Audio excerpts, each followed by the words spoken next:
नमस्कार सांग मैंने मु रूपाली स्वागत करछि आ गोटे मिनी ब्लॉग सकाळ आम टे लाली चा पीदेलु समस्त देह खराब थिला तो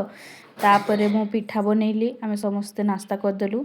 तापर आसीला मो गोटे पार्सल पार्सल कौन थिला जे नानी ताको एते भल पाउछि चलंतु जानिबा एठी एमाने भी पूरा जानिबा को पूरा उत्सुक तो पार्सल थिला गच्छ आम नानी रो ऑल टाइम फेवरेट फूल गच्छ थिला तो सेथिपई सी एते खुशी थिला और ताको धरिकी पूरा आणुथिला तापरे माई आमर चकटा चकटुले आम भात खाई देइथिलु खाई खुआ सारिकी तापर आम चलु मार्केट कारण ए मैडम कर होछि आज बर्थडे तो आम गलु मार्केट सेठी आम खाइलु समोसा चाट तापरे ये होछि दिया ये भी खाइला तापरे मु छात उपर को आसली टिके बुलाबुली करबा पई तापरे संध्या आइथिला तो मु जाउथली दीपा को घर को तो सेठी मु देखिली गोटे साप मु पूरा ता पाखरे थिली तापरे आमे डेकोरेट करदेलु तापरे आमे बर्थडे सेलिब्रेट करलु